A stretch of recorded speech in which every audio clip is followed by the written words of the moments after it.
is Thursday, September 13th, 2018. It is 6:30, and we are starting with board meeting for Public Health Hospital District Number 4, King County Board of Commissioners regular meeting agenda.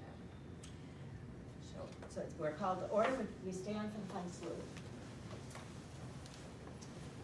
Pledge allegiance to the flag of the United States of America and to the republic for which it stands, one nation, under God, indivisible, with liberty and justice for all. Would the clerk please call the roll? President Norris. Here. Vice President Aaron. Here. Secretary Spikers. Here. Commissioner Pollard. Here. Commissioner Young. Here.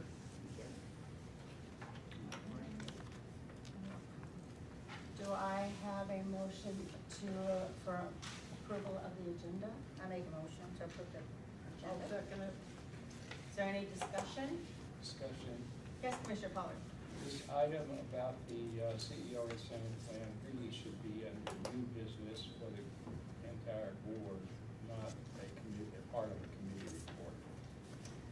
I believe there is a committee that is working on that. Do we not have a committee that deals with the CEO's incentive plan?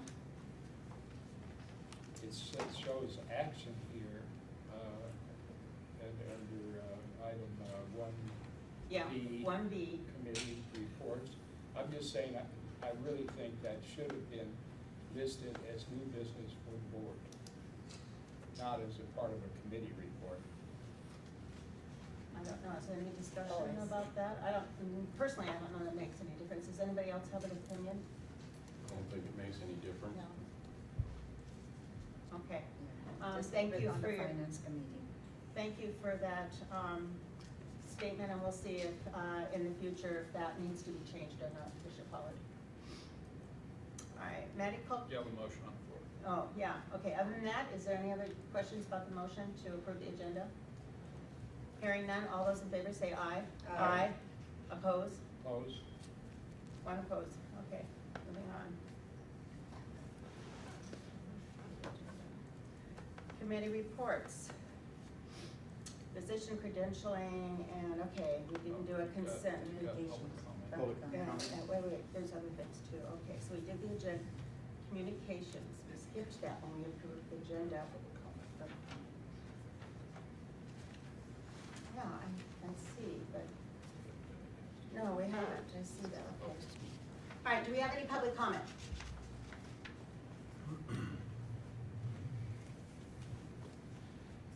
Hi, Scott Scowcroft for the record from West Seattle. I'd just like to encourage the board to be enthusiastic about the work that you have to do tonight and not to get tied up on things that don't matter, like trivial parliamentarian items that really don't matter one way or the other and can derail what otherwise might be some great work that you can do tonight. Thank you. Thank you. Is there any other public comment?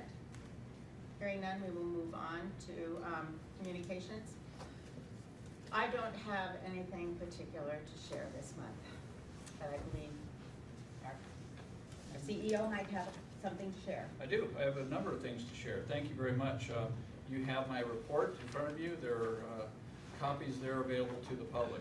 First, I'd like to, as always, on the top of my list is affiliation strategy.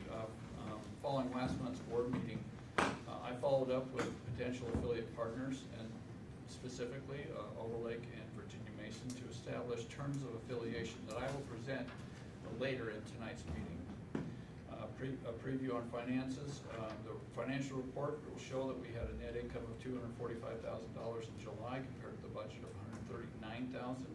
Our unrestricted cash fell in the month to $7.8 million due to a payment to Medicare for the 2017 cost report reconciliation. We knew that was coming, and that's when it comes. Year to date, our net income is $209,000 compared to our budget of $192,000, a favorable variance of $17,000. Preview to our next month's report. Average daily census, excuse me, please strike that. That should say August. And I apologize for that in the report. In this paragraph, all of July's should say August. Average daily census in August was 22.3.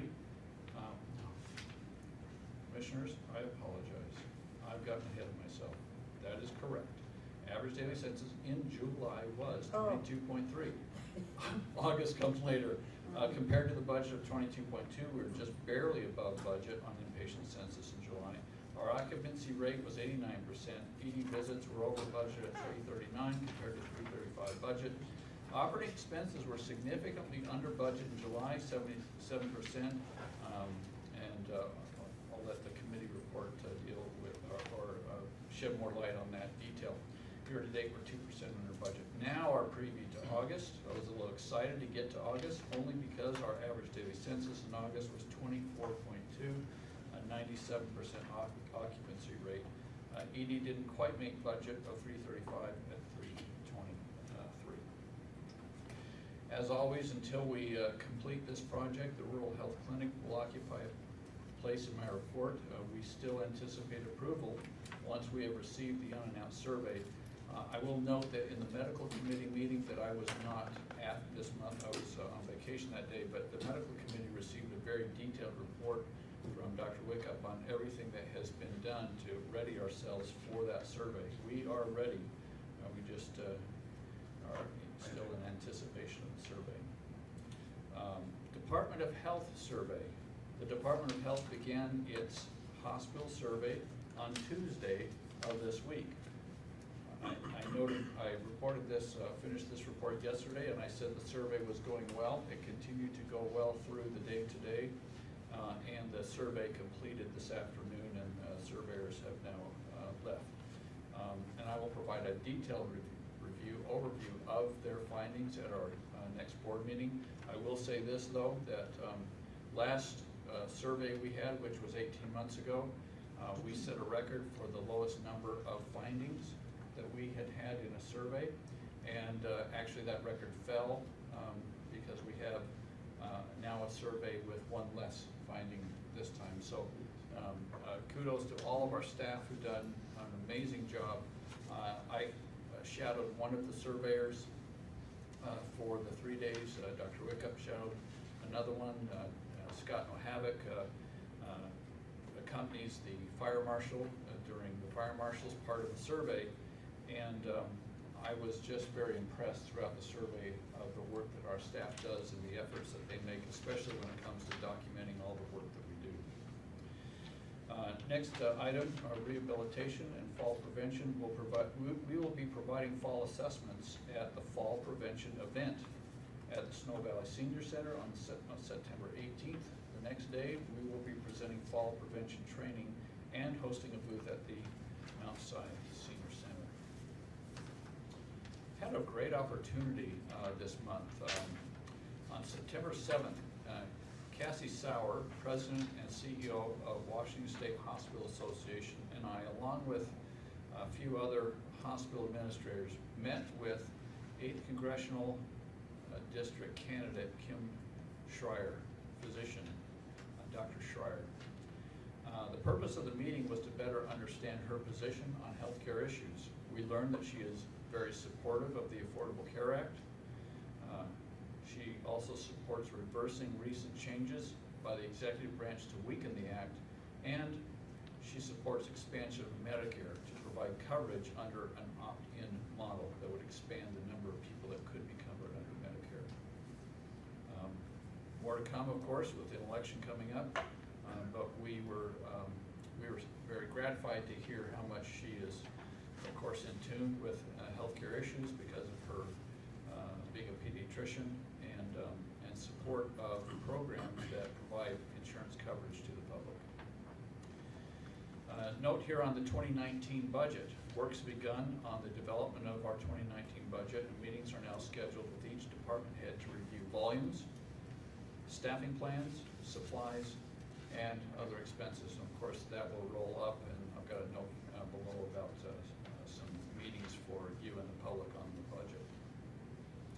Our quarterly medical staff meeting was held on the 12th, where all members of our medical staff come together, and they have presentations on the topics of affiliation and our antimicrobial stewardship program.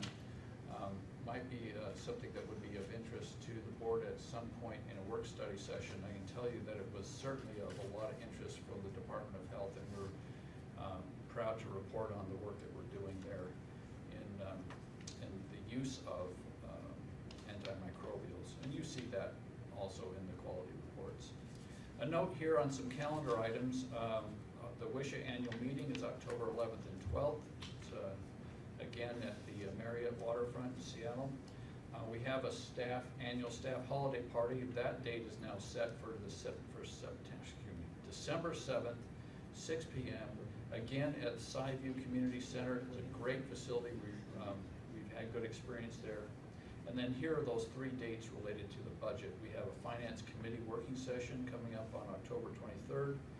We'll present to the board as a whole on November 8th, and then the public hearing on the 15th, right before Steve has to hit the send button to King County.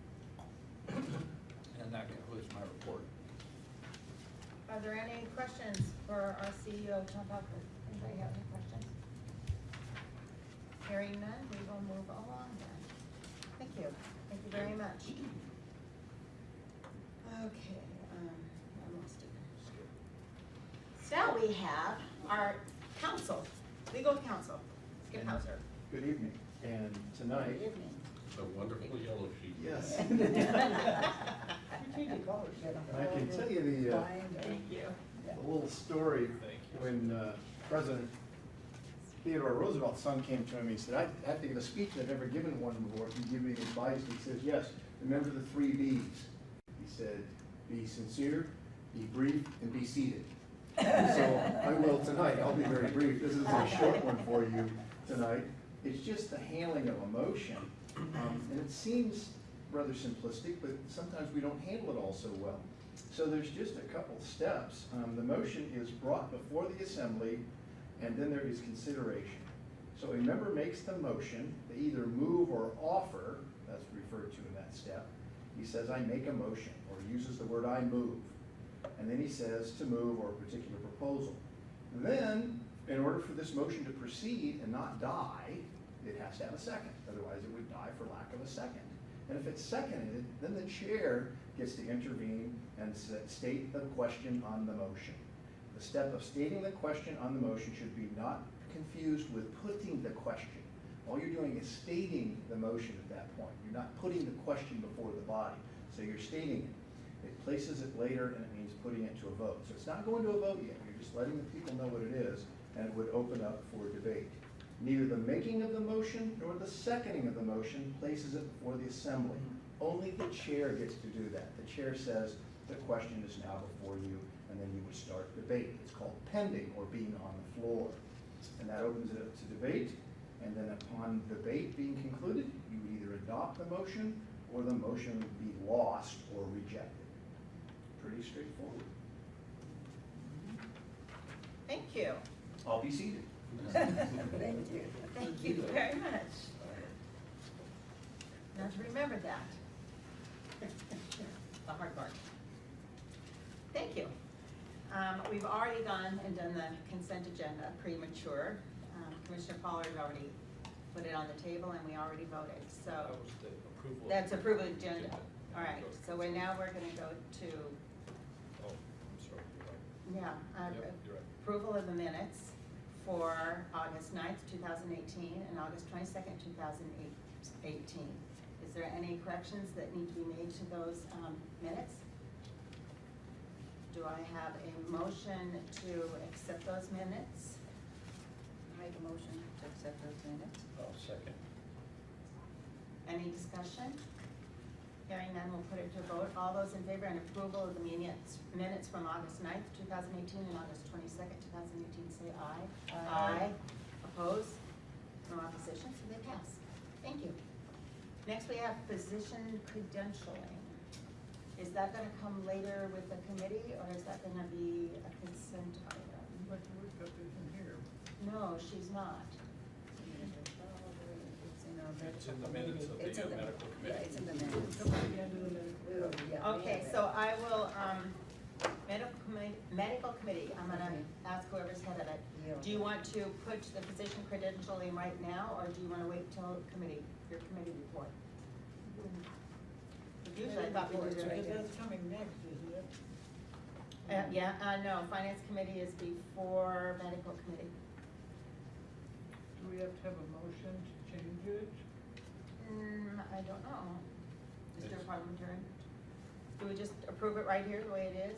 I don't know. It's listed The on. minutes, it's the minutes from the last meeting. It's listed on the consent agenda, so you can move forward with approval of that as part of the consent agenda. Or you could simply ask the physician credentialing be approved. I make a motion to approve the physician. Yes. As stated. I second. Is there any discussion? Okay, all those in favor say aye. Aye. No? It passes. Thank you, everyone. Now we move on to committee reports, and finance committee is at the top of the list. Commissioner Spikers, you're on. All right, thank you. We had a great month, and I just want to point out, 2018, we have surpassed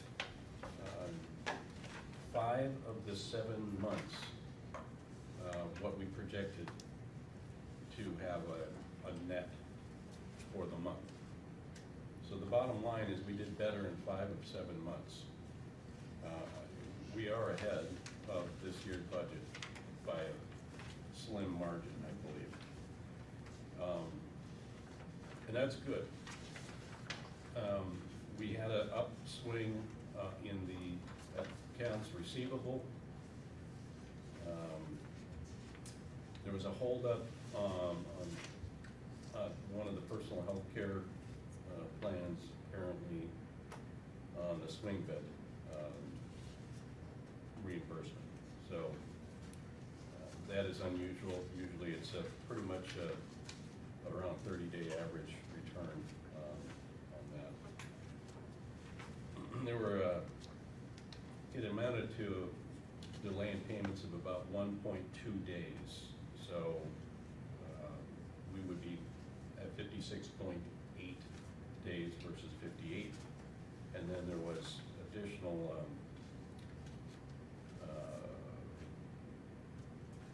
well, what we will be able to do is separate the analysis between the clinics, specialty clinics, and inpatient soon. And so I remember we talked about this about 3 months ago, and I said, well, it would be really nice to find out which division, I'm gonna say a division, or what areas is falling behind in the average rate. We've determined the national rate is around 48, Washington's 53, benchmarks on the accounts receivable. And why am I delaying or deliberating on accounts receivable? It's our ability to have cash in hand. It's really a big concern for public hospitals, especially critical access hospitals, that on average, they don't have much more than 30 to 60 days of reserves to pay. So that's the average. And that leads me to tell you that we have 97 days, 97 and a half days of reserves. So that's nothing what we did anticipate that our cash balance would go up as a result of not being able to depreciate the hospital and therefore get reimbursed through Medicare at a higher rate. Doesn't mean that we actually are charging more than these. We're actually charging less because we've become much more efficient in the process of how we deliver care. And we are, and I think we probably will have a session, we had a session on equality here not too long ago, and we're improving on that too. So I'm very confident that we're headed in the right direction, and much better than anticipated in that regard. However, there's one thing that I got hung up on. There's, we did a projection with how much cash we would have on hand on this date back before we built the hospital. And we thought we would have $800,000 more. And that is a little concerning to me, even though we're doing good day to day, But the bottom line is, we need to have that cash for future endeavors if we need to have that. So I am concerned about that. Now I look back and I go, well, yes, we just paid off 2 million, something like that, To Medicare. back to Medicare. That 800,000 may be looking at the full year's average, probably, maybe, I'm not sure. You know, when we projected, I think they were looking at an average. So if we only pay 800,000 back this year to Medicare for the rest of the year, which is probably true, the remainder of the months will probably creep up again in our cash. So I'm hoping, because it was just a few months ago, we were above, Yeah, or right there. So yeah. I'm thinking that we'll probably make up that 800,000 somewhat. You know, well, the variance you talked about, the 800,000, that forecast was done in 2015. Yes. We had a year not as good as we wanted in 2016, and we then turned it around in 2017. We're still suffering the effects of 2016 being below plan. That's caused our cash to be slightly below where we thought it would be in 2015. So it's a cumulative effect. We are building up, but yeah. we are But I growing. think we won't have, because I think they take the average of the monthly, I think they're looking at not this day on this day, and were they looking Yeah, at? you look at what the cash is in the bank at the end of the month. That's our cash. Right, but when they're projecting, they're Who's that? projecting on, Who's when that? we I project. Bailey. I Bailey I projected. Bailey, yeah. And they said, okay, you're gonna move into a hospital. We anticipate you're going to do X, Y, Z in patient volumes. We now realize we're below in outpatient volumes and emergency room volumes. That has impacted our cash. If you weren't below in cash balances because of that, there'd be something wrong. If your volumes are lower, we're free for service, you would be lower in cash now than you had anticipated 3 years ago. Caveat to that, I don't know any business that 3 years ago exactly pegs their cash number. That is a forecast, and that will, you will vary. So it's an estimate based on the data that we have at the time, correct? How much cash you gonna have in your bank account in 3 years? Guys, you gonna tell me? You can't. 0. I'd like to have more. Yeah, maybe too. We all wanna have more, but So- it's a hard number to predict. But at the same time, we don't shy away from predicting and showing you, tracking you where we are against that prediction. So, And yeah, all- that's. And all the reason more to want to affiliate Oh, and yeah. grow our outpatient services. So I'm not that's arguing with that one a at all. huge, that's what we've all decided many years ago, to be able to get this hospital lifted Yeah. off the ground. So shooting back to a positive here. Well, let's just reality and But positive. the expenses for the month were way down. It was as much as 49, 50% employee In benefits. some areas, we're 7% below. Professional fees was down, repairs and maintenance was down, utilities was down, purchase services were down. Nope, what purchase services Yeah, it's down. were down. Yeah. So those things add up. Yeah. At 7%, it looked like a lot more than 7% looking at these expenses, but I didn't, add them all up and divide or whatever. Promise you. So that's pretty tremendous. I'm just wondering, there won't be a surge in expenses next week. We put them down as they come in, Well, right? yeah, we put them down as they come in, and, we're Notwithstanding a continually. vendor who may, and we've had that before, Yes. we've had a Vendors that- vendor who didn't get their bills to us That's true. sometime. That's true. That's out of our control. No. So, anyway, that's a little different look that I normally present to the board. Those are things that are always important, that I look at, but I never say too much about sometimes. So, anyway, that's my report at this time. The Finance Committee minutes are there for anyone's review too. So if you have any questions, just let me know. And before I leave on this agenda, I'd ask to approve the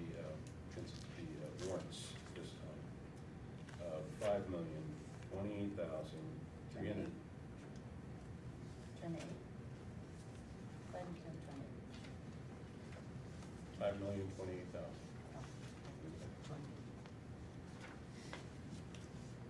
$5,028,361.88, that's right. Had me going there for a second. Make the motion. I'll second it. Is there any discussion? Then we'll take it to a vote. Yes, Commissioner Yes, Pollard? Well, no, let's go ahead. I'll just vote against it. Go ahead. Okay. All those in favor, say aye. Aye. Aye. Opposed? Opposed? Okay.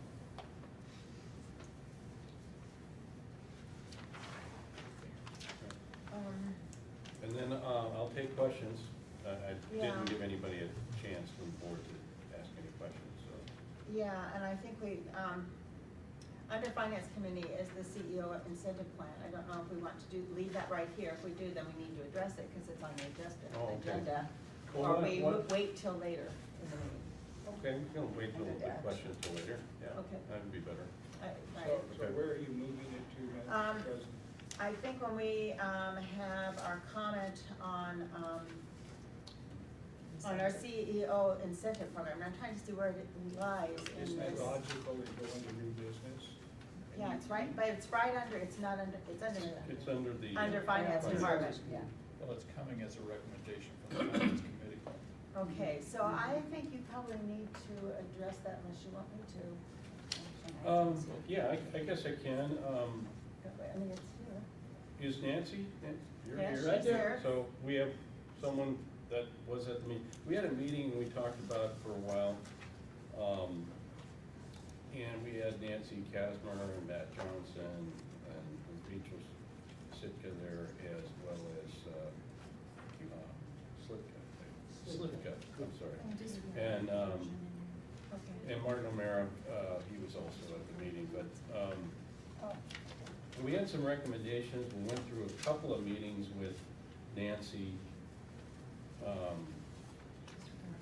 And I've made some recommendations based on what the board, was had felt like it was the most important thing to have happen was that we break even, we end up on budget for the year and try to make profit a little bit. So that was the biggest thing, and I think we broke it down. I like the way the recommendations or the choices that we are going to be recommending. And we're recommending that. Has everyone had a chance to look at the recommendations? This is draft 4, I guess it's now draft 5. Five now is the This one right there. update. Because it's pretty intricate, and it's kind of confusing. We were looking at a potential 80% rate for potential bonuses for obtaining a break-even budget or above. And then that would be broken down to 80% of any total possible bonus. And then that would be broken down if we were able to get a 1% net profit, and then up to the next level of 2% and above. And so I think that when something like 50% of the 80%, something like that, would be if we could meet budget or get up to 1% net profit. Now, there was one thing that was kind of tricky because we may have a year at some point we project a negative profit of maybe 50,000 or something like that. So I included a caveat that allowed that a bonus would be given if there was if we were able to meet budget or break even, whichever was greater. So that would allow for us, and the reason why I wanted that is, I don't know, we've been doing this for a few years, everyone here, about our budgeting in November.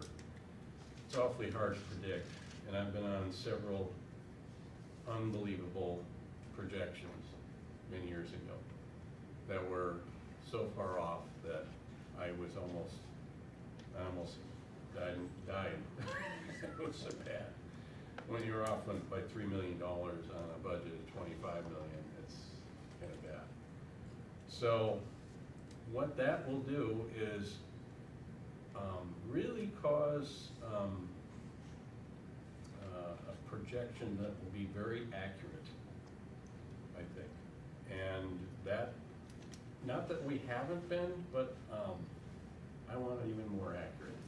And that will help out with that, because no one wants to project an $800,000 net profit when the reality is we're down 200,000 in the negative by the end of the year.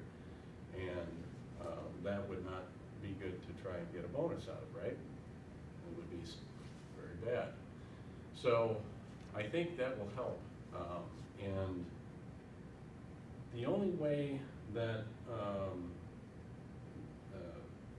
CEO would be able to obtain the remainder of the bonuses is if he actually was able to get that first level, that first bonus area of net break even or better on our budget.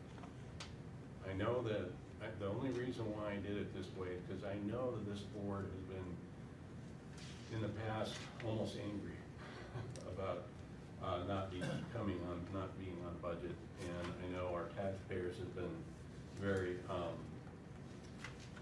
upset in the past, and I think it's come a long way, and I think we've done many good things, but I think it's this kind of a policy for the bonuses.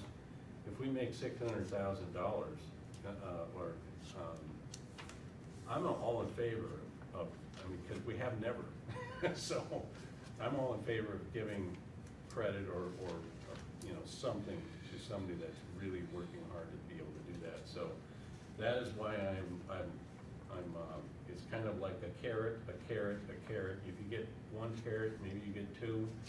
They end up with 3 or 4 or 5 carrots, and it's not bad for the it's good for the organization, because it shows, one, that we appreciate all the hard work, and you get some return for all the hard work.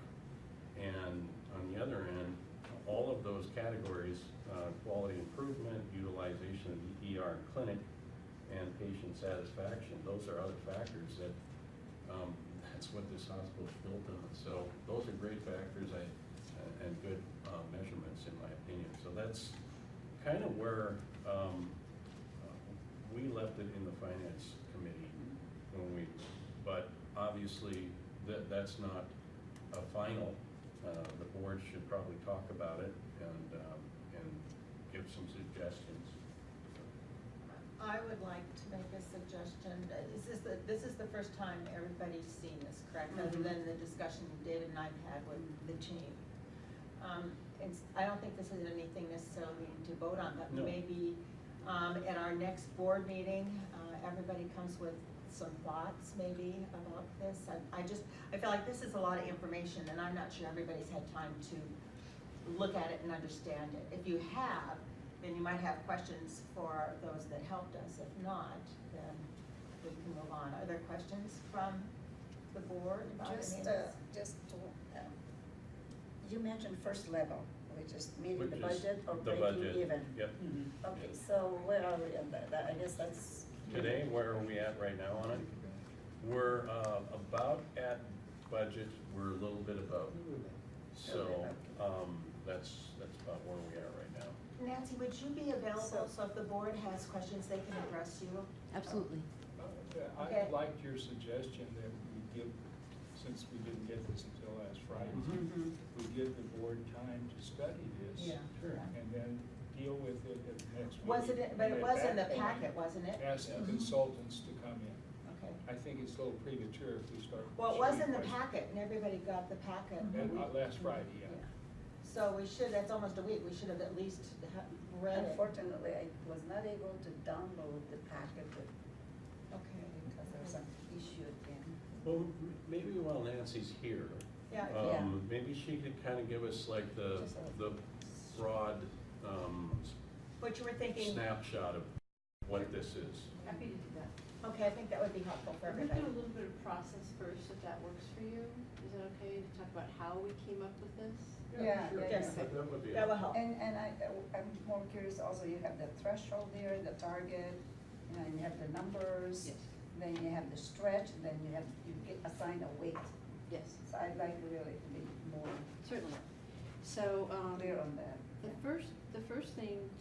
first part of the process is actually on the first page. Okay. We met with Daryl and said, what do you think are the most important metrics to base this on? Because you have to have something to measure progress against to know whether you're going to pay against it. And we chose 5. The board eventually chose the 4 that are listed right here. And then we had another meeting and we said, well, of the ones that we've chosen, that's on page 2. What is the number that we need to tie everything to? And that's what this graph is on page 2. And the idea of, the number, the type, and the metric we've seen before, so we added all the other columns on page 2 that you're seeing. And so when you're talking about a threshold, you say, if, one of the reasons we wanted to make sure we looked at like similar hospitals, your idea about the swing beds was perfect. We went and we got a list from the hospital, we went to every one of them, we looked at the publicly available data, and then we also did a survey from all the 990s that those hospitals file. I'm sorry? Maybe we'll mention what the 990 is. Oh, okay, she nodded, Oh, okay. good, okay. All right, does everybody know what a 990? 990? Yeah, it's the financial report that a nonprofit organization has to file, right? I know 990. Yes. And so we looked at all that, and that had plenty of data for us. And then we looked at what is typical for both salary and for any sort of incentive target. So what, if someone's going to get, what's the typical payout? What percentage of salary does this person get based on their pay? So then we knew whether the pay was correct for the CEO, and we also knew about what to start with for what we call the target, which is the middle column. And so the target is based on if that would be the ideal situation, if you want to put it that way. So, but you, in order to, but you have to say, well, if they don't quite get to ideal, do we want to pay out anything? And that's what the threshold is. So the threshold has to be achieved for anything to be paid out. And then we added a further qualifier based on the discussion from the board and also the finance committee that nothing would be paid out unless the first metric of net income is achieved. And that's actually quite common. Boards do that fairly often, where if there's a metric that's so important to the health of the organization, they set that as the one thing that has to happen for anything else to happen. So it's the activator. So when it says on threshold for 2018 net income achieved at plan of 600,000, that's, if that doesn't happen, nothing gets paid on the incentive. And if none of the others get paid out, the weighting tells you what percentage of the incentive would get paid out at that level. So the net income is so important that it actually makes up 80% of the incentive. And then the other 3 each make up about 6 2/3, and that to come up with the other 20%. So what we're saying is, meeting budget is all. And then after that, these achievements are good, and they're but the thing you have to do is you have to meet budget to get any incentive. So then that's like the bones of the plan. So then you say, well, what does this all mean? Well, when you take all the percentages and you start calculating it out, you go with the target incentive for most CEOs of the similarly situated hospitals is 15%. So then if you go to the page 3, you'll see that we actually calculated what percentage of the income the person would get based on achieving these goals. And the reason the 8% is green, is that is what activates anything else in that column. In our version, it's just shaded. Oh, I'm sorry. That's okay. I'm That's okay, sorry. but it's shaded. Okay, the shaded one. The gray shaded one. And it says 8%, so if the financial, but if you get the net income of $600,000 or meet budget, that's the same thing as meeting budget, then 8% of the person's income would be, 8% of their salary would be paid out. And then if any of the others in, metrics are met for 2018, then those would be paid out at that percentage of their income. So let's say, and there's actually on page, let me double check.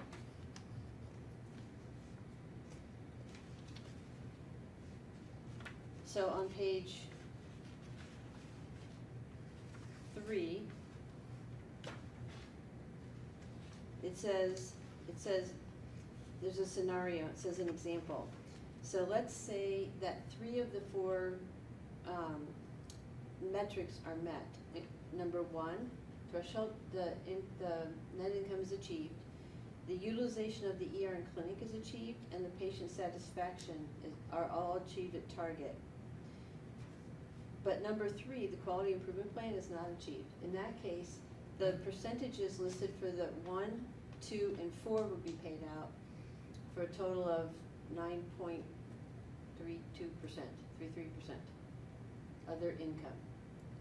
And then we also give you the numbers. So the annual base salary is $220,000, and so they would get 10% of their. They would, oh, actually, it says 10%, but it actually should be 9.3% of the annual base salary. So it'd be slightly less than $22,000. When you're looking at these thresholds up at page 2, the 600, was that our budget? That's what we were told, yes. Or was it 600 and some? About 600 plus, 600, just rounded to 100, 600,000. I mean, we can amend the plan to show the exact budget number if you like. Okay. It's kind of a working document. Okay. Yeah, this is noted as a draft because it's not approved. Yeah. Because it's what? It's not approved. It has. And then the last page is just, part of what we're doing is fulfilling an IRS requirement. And so one of the things in that requirement is that you have to say what you looked at in order to get the information that you're using to base your decision on, and that is page 4, which is, as Daryl said, it's a lot of words. So. I did say that. Does that help, Madam Vice President? Question. Yes. Yes, Commissioner Pollard. You mentioned page 4, and IRS wants to know what we looked at. When I first picked this up, I was very surprised. As far as the comparables go, you have 3 Nevada hospitals, 1 Oregon hospital, and 5 Washington hospitals. How did you pick, for example, the first one you list there, Boulder City, and why do you think that's comparable? This is the list that was given to us by the hospital to be used as comparables. And what we did was, the board had said, let's look at hospitals that have a similar service mix, because we recognize we are unique with a high swing bid. And, you know, there's some thinking that that's different. So I talked to our cost report preparer and said, I need give me some hospitals, because they do cost reports all over the country. And I said, in the western part of the U.S., Washington, I would like some Washington hospitals. If you have to go out of the state, that's fine too. What are hospitals with a similar service mix? And these are the ones they gave me. And they're the experts on it. Well, I think Boulder City, just to take the one, we can't focus on all of them. It's not similar. It's not somewhere. It Are has, you a well, CPA that does a lot of cost reports? for example, they have a 47-bed, in addition to the hospital, 25-bed hospital, they have 47 beds for long-term care. That's one example. They have inpatient surgical. We don't have that. So it's not just a little swing bed hospital comparable to ours. It's a totally different fish. And that's why I don't think it's a good comparable. And the fact that it's not in our market area, I think that's a factor. So, and I can make comments and the others can make comments about the others, why they're not really comparable. So I think maybe if we do have an opportunity to study these, and we could address some of these questions at the next meeting. I think we want to get this, we want to move it forward as a goal. I don't think we want to, we've already stretched it out quite a little bit. That doesn't mean I'm saying no, but that's something to Well, I'm consider. curious as to what were you proposing before? What we It do. sounded like that's what you were proposing. Well, we had, at one point, we proposed a little bit of a work study, I believe, didn't we, at some point talk about that? Okay. I think, can I say something? Yes, you can. I think we have 5 out of the 9. We have 5 in Washington State. Yeah. So I think that's a fairly good, Okay. analysis there.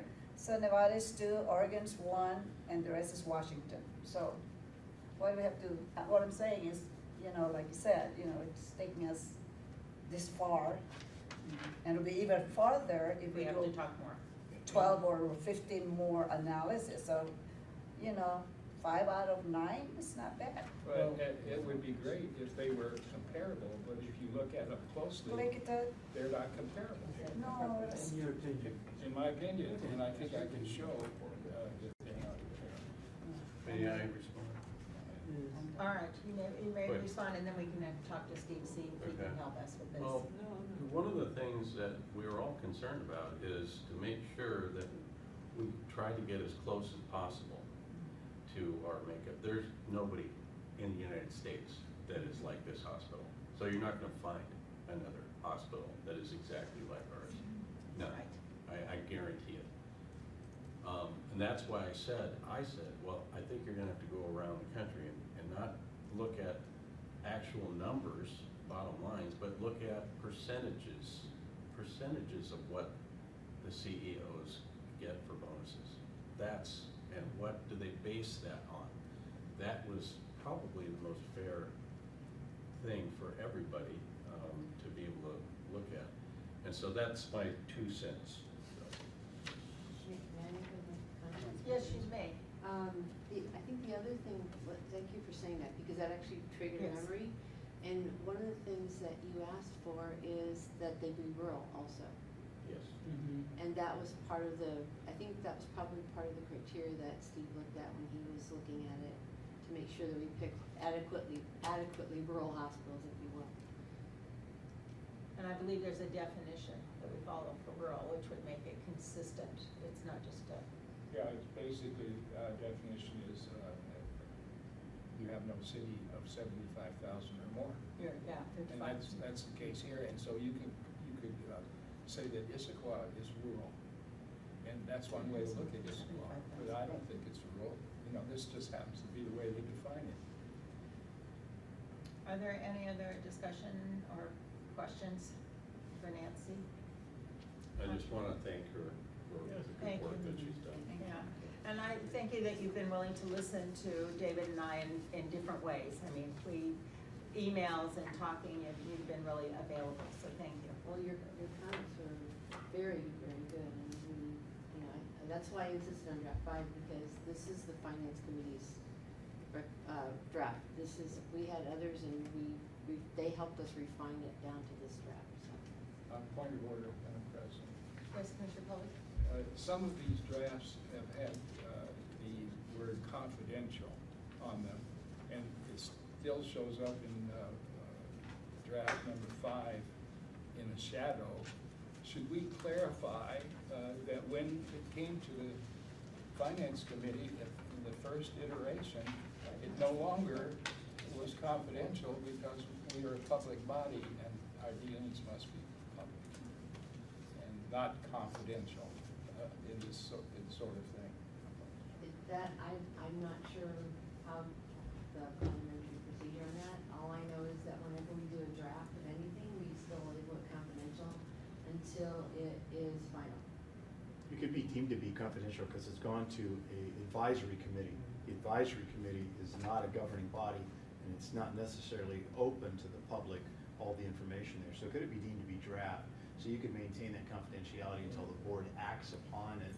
But if you disclose it, like you've done now, it does become public Yeah. because you've presented it, you've delivered it. It's been, I think the way we usually do it is just mark it draft rather than confidential. And I think that's more appropriate. We've been asked to do that before with public bodies, so that's why we obviously. That's okay. not uncommon to mark it confidential. Thank you. Thank you so much, Nancy. Do you want me to stay while you're still working on this, or? I'll just do it. No. When you move on. Thank you, Nan. Thank you. Thank you. Okay, so we're done with, are there any other questions for our Finance Committee? And we have approval of the warrants, and did we already do that? Yes. Yes, we did, and we did the CEO and consent. Okay, Medical Committee. All righty. As Commissioner CEO Parker said, there'll be a fall prevention event at Snow Valley and at Mount Sinai Senior Centers to coincide with National Fall Prevention Awareness Day, which is the first day of autumn. And I will just tell you that at Carnation, the Snow Valley Senior Center, they have a flyer out that says, the only thing that should fall is leaves.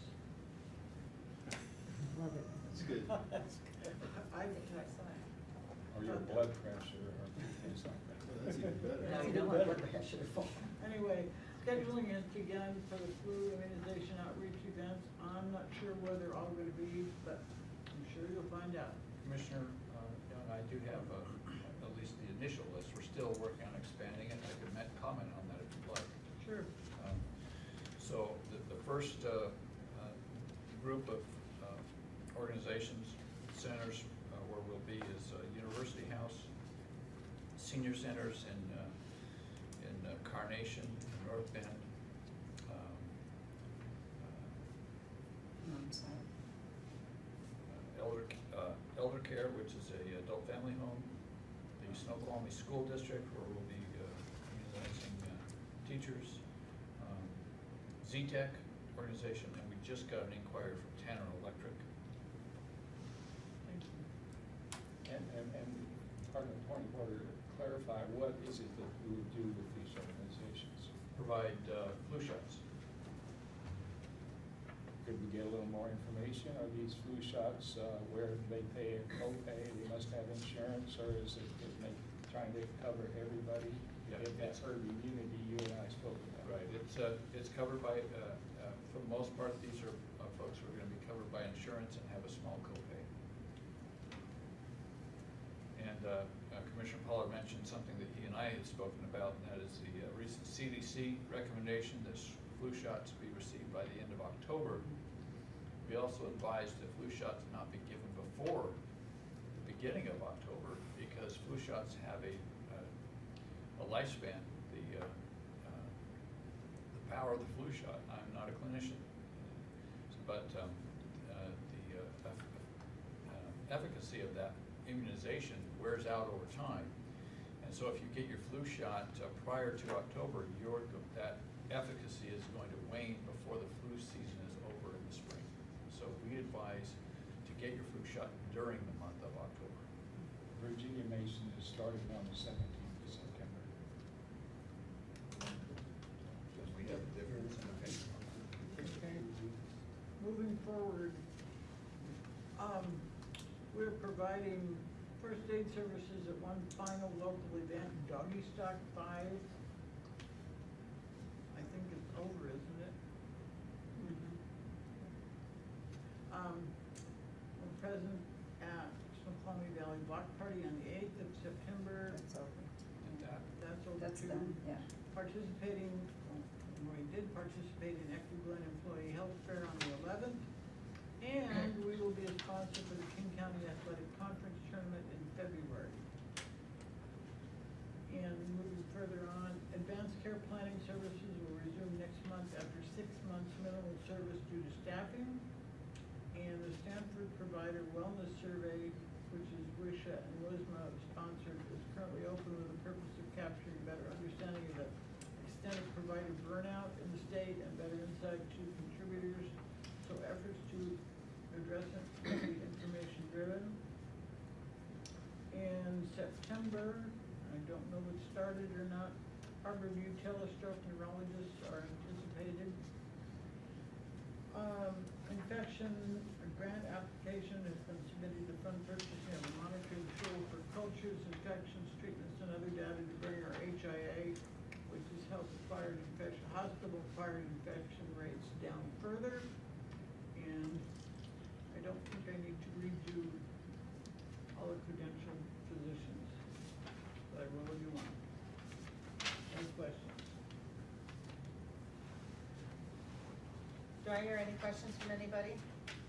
What is this grant that we've made an application for? I can comment on that. It's a software program called Century 7.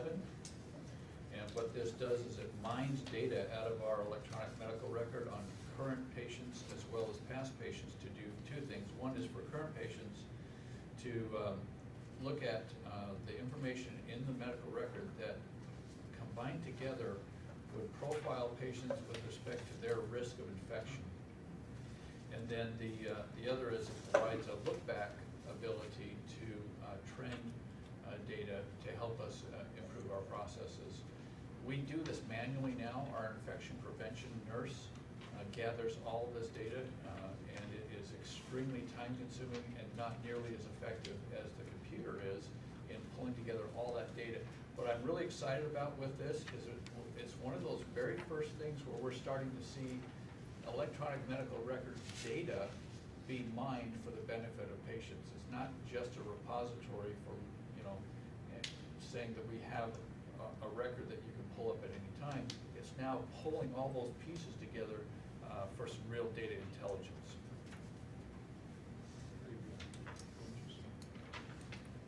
Are there any other questions or discussions for medical committee?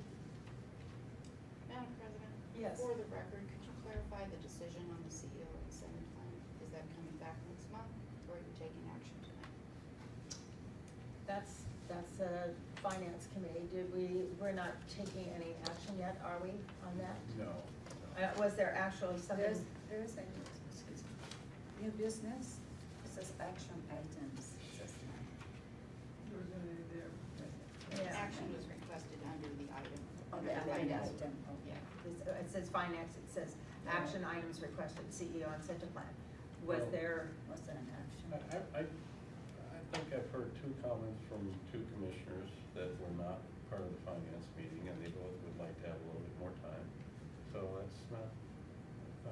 so you're not gonna, okay, so we're not gonna take any action yet? I don't think so. No motion came to the floor. so- Yeah. Yeah, no Yeah, I just I- needed to know that. Yeah, so I that's don't fine. wanna, Thank you. I wanna make sure that everybody is on, I want this board to be unified. if we make I a agree, decision. I totally agree. Okay, so I guess we're not gonna take an action on it at this time. We're gonna maybe meet again. Is that correct? Yes, no? Group that's How working soon on do you this? think? Well, Special session? If there were more, if we had comments, we could. Well, we did have a couple comments from Commissioner Pollard about facilities that were looked at.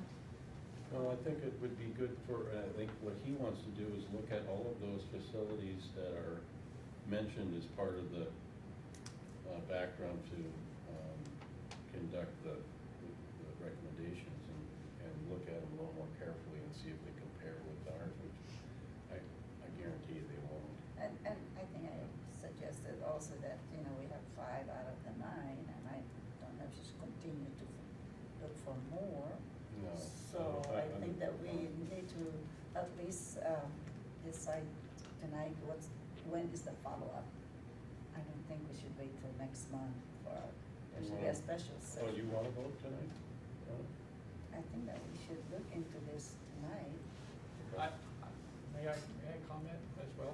I think Make a comment. under the bylaws, I can comment during debate, and I heard enough consensus here that there's a desire for some time to consume what is in front of you, to ask more questions. You know, Steve's available to answer questions. What I was hearing was, let's give ourselves that time and bring it back at the next regular meeting. Well, she explained, yeah, Nancy, I'm sorry, you had explained, and you had asked us if we have any more questions, so I think this is the time that we should, if you wanna. Yeah, I mean, we don't want. Really, we don't wanna come have back 2, here again. 3, 4, 5 times for you to come back. Okay. So this is an opportunity for all of us who still have some questions and issues to bring it up tonight. So do you still have more questions that you? I don't have any more questions. Do any other board members have Yeah, questions? I have more questions, and part of my questions came out of the discussion tonight, and I need to have an opportunity to read and think about it and reflect on what Mr. Spiker said about the various categories and so forth. Okay. You know, what's the big rush? Well, I think the big rush is just so we can plan budget-wise for it and make sure that we allow for it next year. I think we have time for planning for the budget. And that's in November, so we do have some time. I would propose then that management put a contingency in the next year's budget for this, a placeholder, should the board decide to go forward with it. And I think that's a good idea, and I think also that gives us time to look at what it looks like in the budget, should these things happen, so that we get it, when maybe we bring it up at budget time. You wanna, does the board accept that? Does somebody wanna make a motion that we? Yeah, I'd make a motion, that would be absolutely fine, that would be great. So it gives us time to ask questions. Do we want to meet with her once more before then, before we finish the budget, or during budget? And find out how it affects the budget? I don't think so. I think I'm pretty got a good grasp. I think the other folks looking at it, it looks fairly complex. I mean, if you're gonna look at it. It does. And so that's why I thought it would be, to be able to maybe ask some follow-up questions from Steve. And, you know, cause he's been part of the process on this, and I think it'd be appropriate for that to happen, but. I think the issue is all about trying to find 5 more other entities that's comparable. Nobody's proposing that. I don't know, that seems to be the issue right now, No, it isn't. because it's not comparable to what is being offered. Go ahead, Nancy. I just have a comment on that. Yes. I can tell you that the data is very consistent. So one option would be to ask us to rework the numbers with just the 5 Washington hospitals, and we could do that, that's an option. But I will tell you that I doubt that it will change in my professional opinion, I doubt that it will change results. They were quite consistent. And they were and the 990 data plus the hospitals that you gave us were also consistent. So, one of the things I forgot to mention earlier is, one of the things we also found was that the CEO is paid at market at the moment. And that's part of our report as well, in our full report to the board. When we're waiting to finalize the full report, when the plan's approved, because you need that in order to do the IRS rebuttal presumption. So, you can wait you can wait, you can give people a chance to digest, you can try to rework the numbers, and I'm not positive it's gonna change anything, so. Question. Yes, Did you say Commissioner the Parker. CEO's pay is at market right now? Yes, Okay, that's an important fact. yes, and I forgot to say it when I looked at it earlier, but it's accrued, that's why we based the recommendations on his current pay, because we found it to be at market. I would. Is it prudent for us, since you're saying that it's not gonna change regardless of how we look at, how we slice or dice the pie, is that gonna change the result? Maybe a few dollars here or there, but the effect on the budget and the effect on the payout is probably negligible. What you're doing is sharing some of the increase in the CEO, so almost no effect. So I would suggest, my suggestion would be that we adopt this the way it looks right now as accepting that, and then we have further discussion when we do the budget and plug that into the budget, how that's gonna look when we actually see our whole budget, so that we know the impacts of it. Is there any other? I second that. Well, I think it's not just the organization, where they're located, and their budget, and all of that, but some of these organizations have considerably more services, therefore, more demand on the CEO for overseeing that. And so there's a lot more to this than just the money. I find it interesting that there's nothing in here that measures community acceptance and respect of the hospital. We got a real problem there in this community. That's why they go to other hospitals. I'm not sure that that's possible to get that data. It may not, it may be too subjective, but there could be a way to survey sampling in the community and so forth, and then look for an opportunity for one, or measurement for 1 year to the next to see if that can improve. Well, that's why one of the metrics is patient satisfaction. That's patient satisfaction. But what about those people that don't become patients? They don't come here because they have a negative attitude toward the hospital. How are we going to change that? But that's reflected in the, meeting the budget and the other, utilization. Utilization, yeah. It's reflected in the utilization Doesn't metric. have the names of Well, those, yeah. And I actually have a question for Steve. Am I allowed to ask a question? Yes, go ahead, Nancy. I'm getting lost in the Robert's rules here. I do not remember what criteria you gave the person who gave you back the list. Maybe you could reiterate for the board what the criteria were? I said I wanted a hospital that was heavy in swing bed and that was within a 1 to 2 hour drive of the metropolitan area, so kind of geography. And in addition to swing bed, had other outpatient services. So that's the criteria. Was there a budget criteria for the? I did not say a budget criteria because what the board had expressed was a service mix question, saying it's much different, easier, harder, who knows, if you have the high swing bed, and then also you're closer, you're not 8 hours away from the metropolitan area. I think my concern would be also when you look for hospitals with all those criteria and a certain budget size, I'm not positive we would have got anywhere near as many in Washington State. So. well, I think we would have. I think what we're comparing here is apples and oranges. When you look at your list of comparables, that's my view. I do have a question I'd like to pose before we leave this topic for Nancy, and just a comment. I appreciate the work that she's done, the work that Steve has done, the work that the Finance Committee has done. It's and deliberately done without much of my involvement, if any, and that's the right thing to do. But you mentioned, Nancy, that the CEO pay was at market, and I'd like you to explain what that means, because it may be interpreted that $220,000 is the market. And I think if that's not the case, what it means is there's a certain range that defines the market. So maybe you could talk a little bit about that, so there's some clarity on that. You are absolutely correct. Thank you for bringing that up. Well, to a compensation person, when we look at data, the at market, the precisely at market number is at the middle 50th, at the 50th percentile. It means exactly half pay less and exactly half pay more. And recognizing that no person, no set of people is ever going to make that exact dollar amount. So what we do is we set a range with 5% below and 5% above the exact middle. So, so it'd be 95% of all the way to 105% of the exact middle.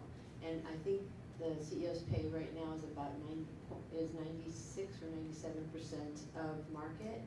So it's at market, not exactly precisely the one, 100%, but it's real close. It's just barely under the midpoint of the, Yes, right? that is actually Okay, correct. okay. Yep. Okay.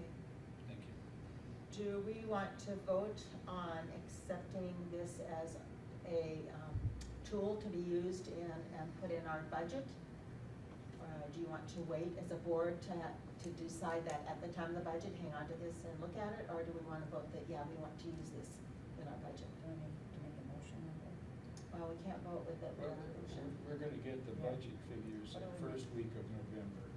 So we could meet next month on this and make sure we do it right, and we have time to get it in the budget announcement a week before the budget hearing. I don't see any problem with that, but it's up to you. My question would be, or my goal would be to already be ready to do it at the budget, to be prepared to do it.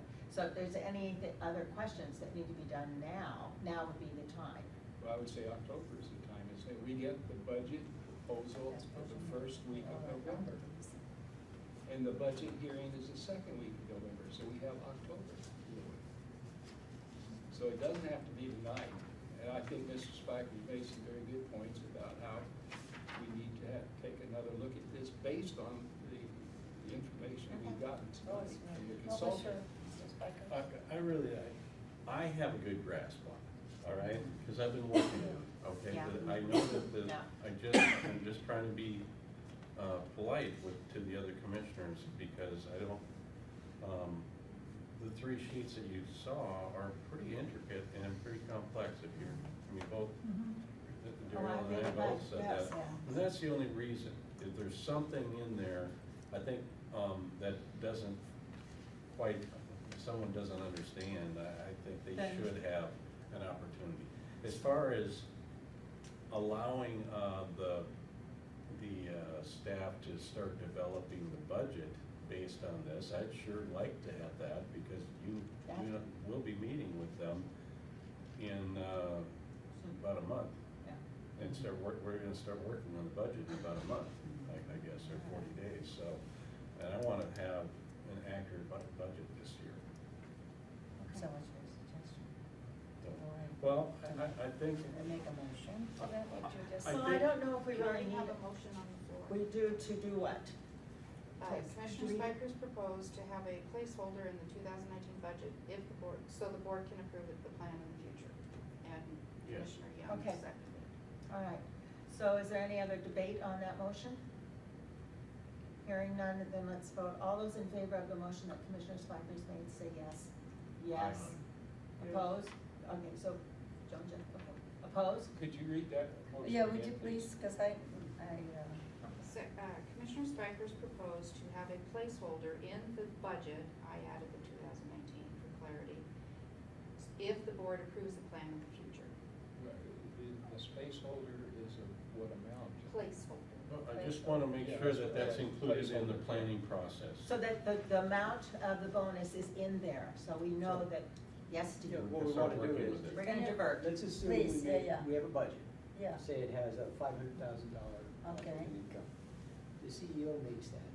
Let's then factor in what the payout will be at that exact amount. And that's easy to do, and we will do that. Okay. Yeah. You would wanna decide what budget amount to put in Right. the threshold target or target. Yeah. Right.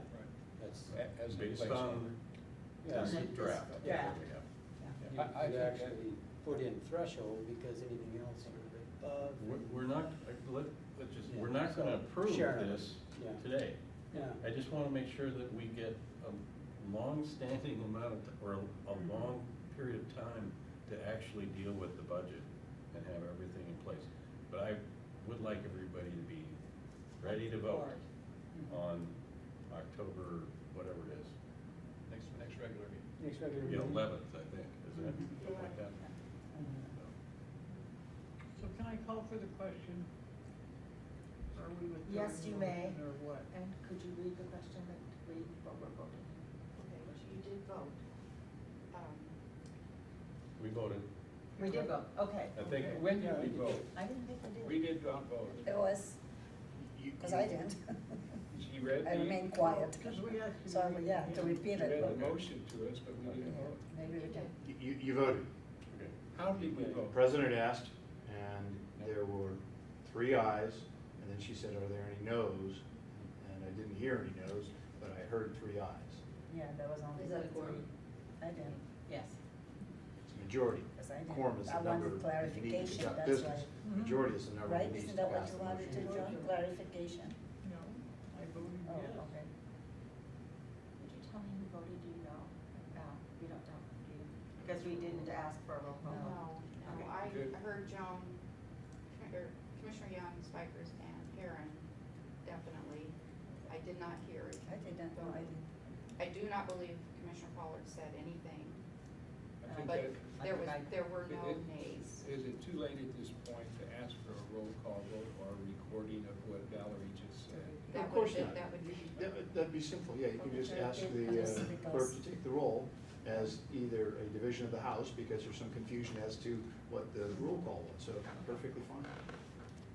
All right, Not me, but Commissioner Mary. Pollard,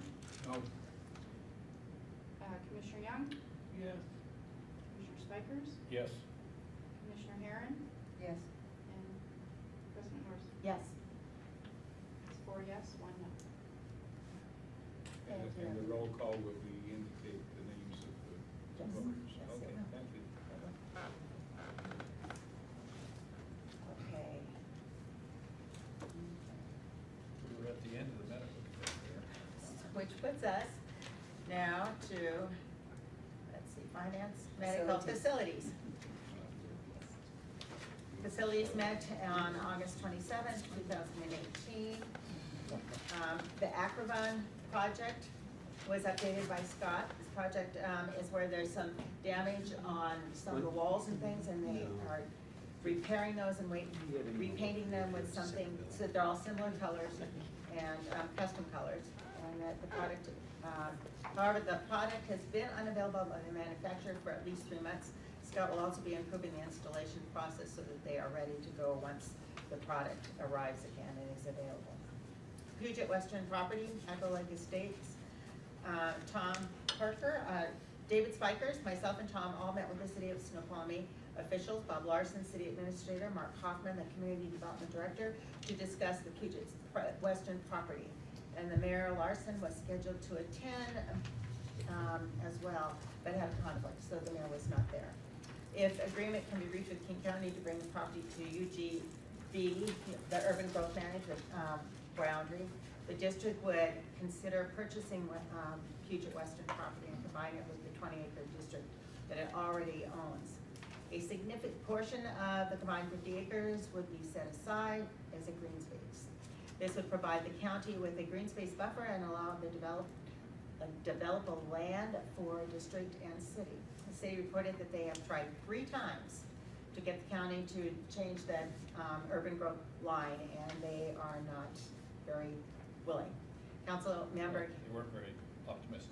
yeah, they weren't optimistic, the county has not been willing. Right. Council, Oh, yeah, right. yeah, council member Kathy Lambert has regarded such a proposal. City staff asked that the hospital representatives to wait on contacting King County until they have had an opportunity to discuss the idea with the city council to be sure that they, the council member theirs, would oppose, would or wouldn't oppose any idea. So, I can provide a little update if you don't mind. if you have an update, that would be good. I do, and I want to thank the Snoqualmie City Council for addressing this idea. We have Mr. Mayhew is here from the council. Good to see you, Jim. And the council was either, I think, supportive or agnostic on that. Either it was, okay, whatever, or, yeah, we don't oppose that, that'd be okay, go forward with it. The idea being that let's have the property owners go forward with the idea, rather than the city. So, we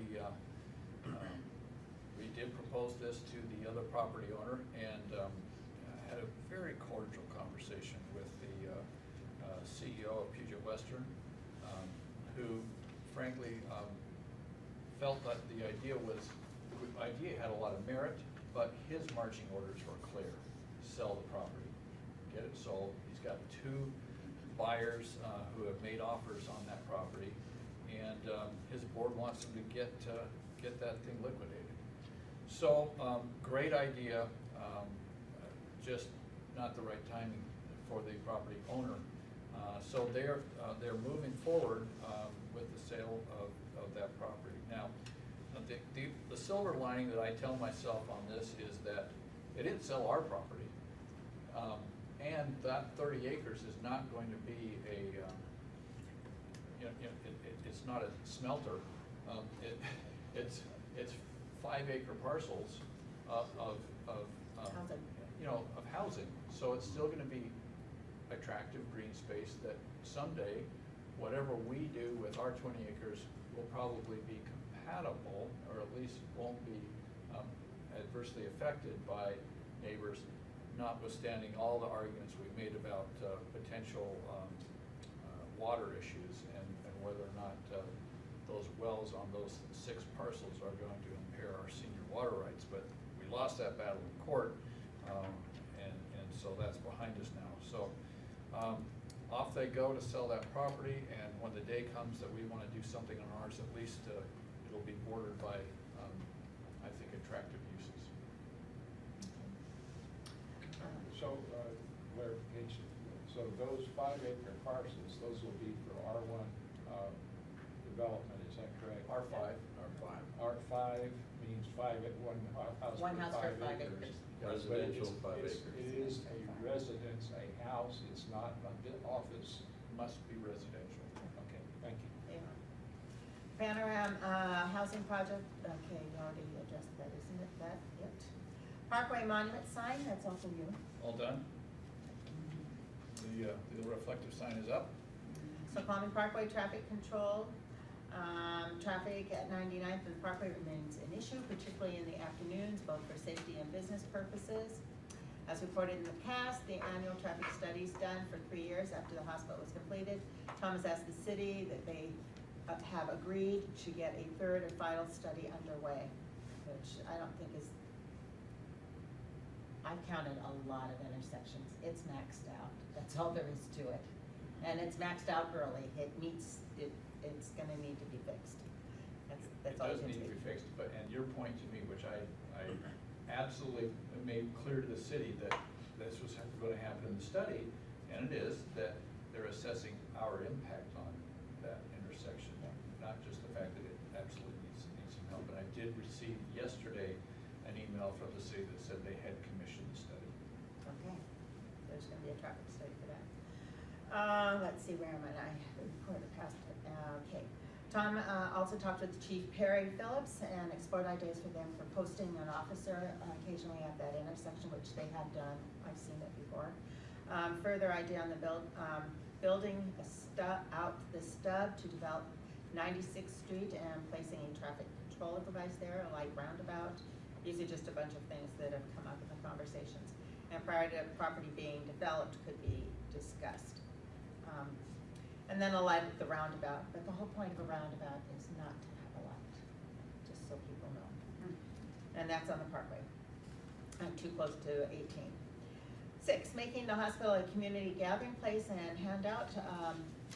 Tom has been working on that. A list of upcoming uses in September was provided and attached to the minutes. And I hope you all have seen that. And the next meeting for facilities will be Monday, September 24th, 2018. In the East-West Conference Room, and we adjourned at 9:07.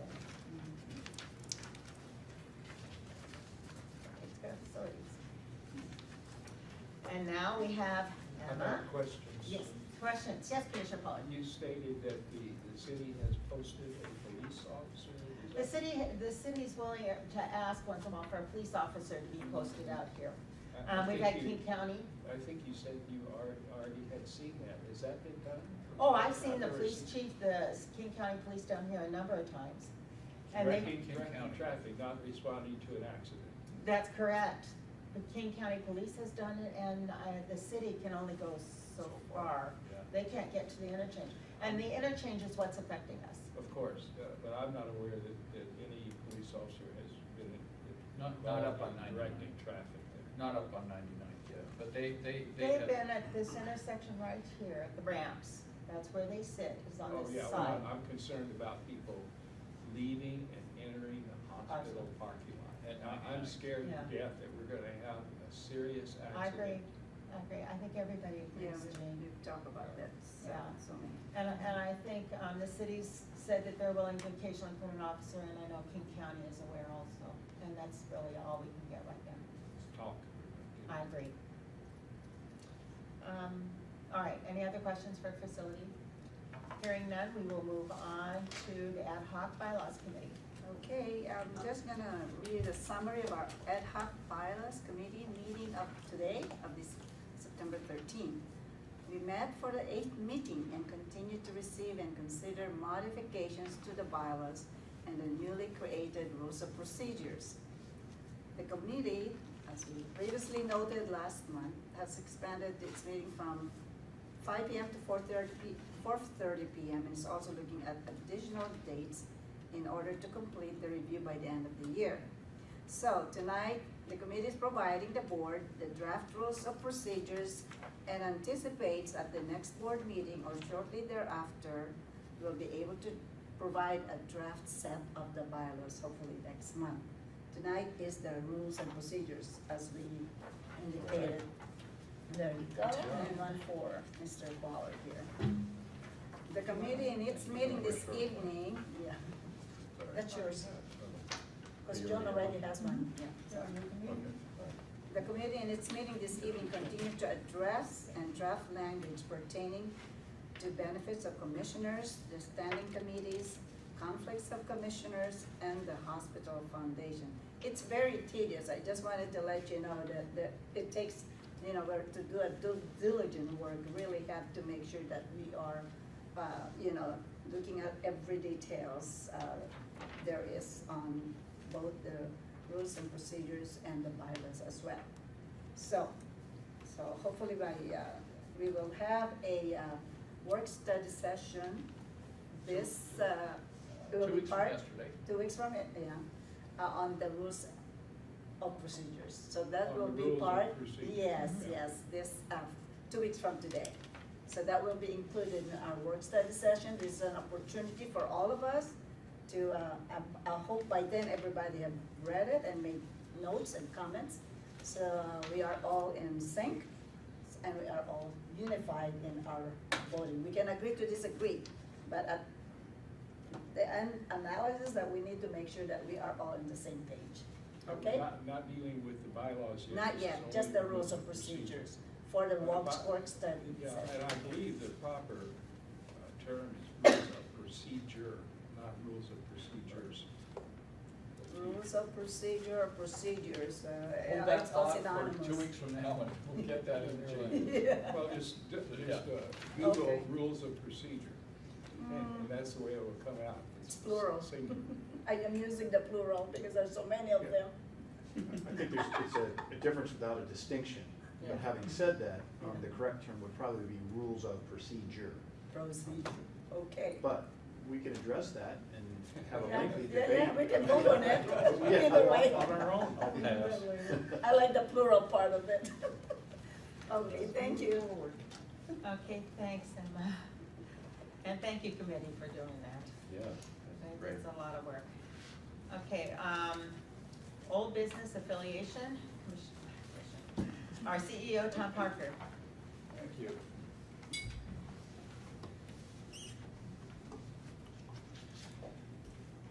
As I mentioned in my report, the board gave me a charge at our last meeting to work with the potential affiliate partners and come up with some high-level terms related to deal structure and report that back to you, and that is what I'm doing tonight. Val is bringing around to you a copy of the slide deck for you to follow along, take your notes on there. I'll wait for her to get that in for everybody. So the cover page there says affiliation update, transaction structure, and high-level terms. And we have the logos of the two organizations that we're working with, Overlake and Virginia Next slide is a update on the process plan that I have laid out. And in the red type is the place where we are. That's, you can put a dot there that says you are here. And that is, we're working to establish a letter of intent. And the step that we're working on here tonight is the term sheet development and selection of an organization that we would want to enter into a letter of intent with. Next slide here, just a reminder, this was the recommendation, you approved my recommendation from last meeting to develop term sheets, and you'll see those high-level terms in a subsequent slide. I wanted to remind us of what evaluation criteria we've established. First was that brand was really important to us to grow our outpatient service volumes. We wanted geography to support convenient access and patient flow. We wanted the organization we're working with to be strong financially and being willing to use that strength to help us grow. We wanted a commitment to invest in our scope of services and a commitment to community health and wellness. We wanted a good match on mission and values of that organization, as well as vision and strategy, where are we headed. And then we wanted to make sure that we get to think about other considerations. And you'll see some other considerations listed in the side-by-side comparisons tonight.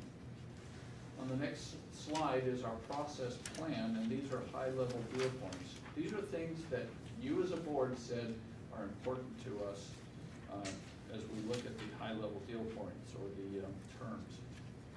Rebranding again, that the partner would lease and operate the hospital and clinics, it's all together. That real assets and debt remain with the district. That's because, as you recall, the assets and the debt are all tied together with our bonds. That there be a lease term that allows purchase option in the future. And that can happen at a certain point. It is 7 years from now when the bonds are callable. You can refinance the bonds at that point. And we wanted to make sure that our affiliate partners comfortable with having that be part of our look forward and expressed in our transaction. We wanted there to be performance measures, and we wanted the service scope, the services that are provided by the hospital and the clinics to continue to meet the needs of the community. Do you want to take questions only at the end or as we go along? Go ahead, Commissioner. Well, when you state your partner leases and operates hospital and clinics, that eliminates Virginia Mason, does it not? This would eliminate Virginia Mason, but these are the criteria. These are the goals that the board set months ago, and so I'm just coming back to that. Well, I don't recall that, but it seems to me that if we are still continuing to consider Virginia Mason, that at this point, that should not be part of our process plan. In other words, a management agreement would have to be another option if we're going to keep them in the mix. Okay, thank you for that input. Let's take a look at the term sheet comparison. First is rebranding, and you'll see a side-by-side of Overlake and Virginia Mason, and this is what I have received back from these organizations about where their comfort level is. First is Overlake Hospital and Clinics rebrand with the Overlake name, and with Virginia Mason, Hospital and Clinics rebrand with a Virginia Mason name. No difference there. With respect to lease and operate the hospital, achieving those economies of scale, Overlake leases the hospital and assumes the Ridge lease and all equipment leases sufficient for the district to comply with bond covenants and fulfill its mission ongoing after the transaction. Virginia Mason's model that they prefer is a management services agreement, and that is where Snoqualmie Valley Hospital, or the district, pays Virginia Mason a fee for operating the hospital and the clinics. So, two different models, but again, we're not locked in on just, back to your point, Commissioner Pollard, that was something that was expressed by the board many months ago, but you're not tied to it. But this is an opportunity for you to look side by side at the deal structure terms related to that. Assets remaining with the district, yes, in both cases. A little more detail under Overlake is that included in the agreement, an option to transition from a lease to a purchase. They've said that they would be comfortable with that being expressed as an option. They also said that they would exclude East Campus. They're not interested at this point of acquiring East Campus. They're solely interested in the hospital and the clinics. The next point, purchase option. And it's a bit redundant, but they're both willing to have that in the LOI. Even though Virginia Mason would be a management services agreement, they would be willing to have expressed that at some point in time in the future when the bonds are callable, they are fine with us saying we would offer that to you, for example, under a right of first refusal to purchase the hospital. They said that would be okay. Next slide. District operates to fulfill its mission. Both of us have said yes and fully support the notion that the district is not just a bill-paying organization, bringing in tax revenues and then paying on making sure that the bonds are serviced, but that the district has a mission going forward and that it needs to have a budget in order to fulfill that mission. Both organizations support that notion. Performance measures. Yes, on Overlake, they would agree to them, and that the measures should be designed to support a long-term commitment. What they mean by that is they want to make sure that the deal doesn't get terminated for the performance measures, but that they're okay to have them in there. There may be a couple, a handful of what they call trigger measures. Such, for example, one trigger measure could be if Overlake is not making its lease payment. Well, of course, that would trigger a termination of the agreement. They agree that they would want to have as few trigger measures as possible because they want a long-term relationship. And Virginia Mason was also comfortable, as was recommended in one of our work study sessions, to ask them if they were willing to have a performance-based management services agreement. They said yes. Allocation, service scope and expansion. Yes, consistent with market studies from Overlake and Virginia Mason both. They want to make sure that this expansion of services fit with the growth of the community and the needs of the community based on market studies. So it's not on something that somebody thinks would be a good idea, but would actually be supported by the data because they want to make sure there's demand for those services if they add them. And lastly, allocation of unrestricted cash and excess tax revenue.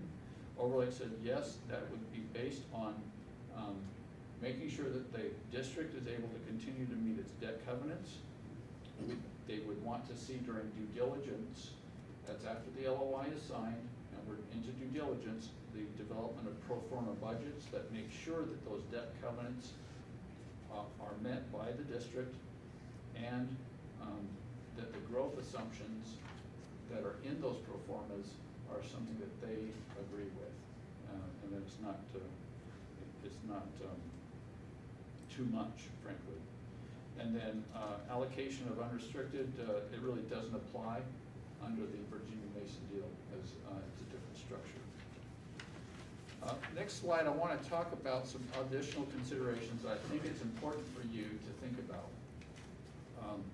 First is that we have history between our organization and these other organizations. A little richer history with Overlake than Virginia Mason, as described here in this slide. And we all have history. I would say we all, Dr. Wickup, myself, Steve, we all have history with working with these two organizations. And with Overlake, it's the geriatric psych program, our swing bed program. They are a major referral hospital into our swing bed program. The development of our acute myocardial infarction program. They provided support for trauma and our cardiac and stroke designations.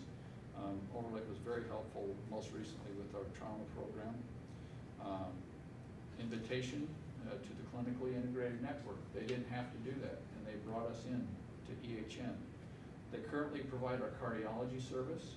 They currently provide our echocardiography service, and that they do have a presence in Issaquah nearby. For Virginia Mason, they operated a North Bend clinic until the year 2000. They provide the first aid at the Boeing Classic, and they also have an Issaquah presence. With respect to brand recognition, we believe that Overlake will help us to grow all of our services. They already have existing market share here. Their acute care market share within the district is 25%. For Issaquah, or excuse me, for Virginia Mason, we believe they will also help us to grow our services, but not necessarily swing bed. We don't see a lot of referrals from Virginia Mason, and it's a geography issue.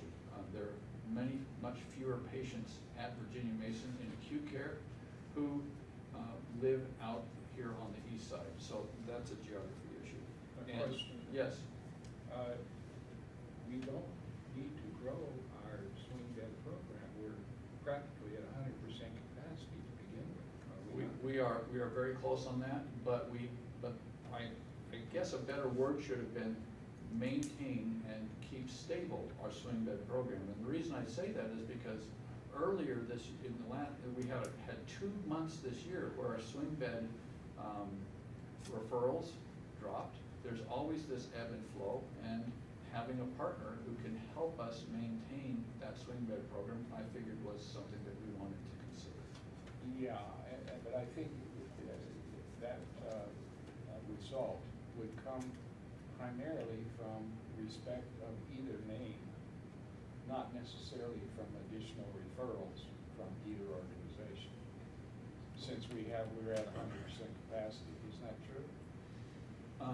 The point that I'm also making here is that if there is any decline, I don't suspect there would be, but if there's any decline in our swing bed, which of the two organizations is more well equipped to be able to provide additional referrals into the swing bed program? And that would be Overlake.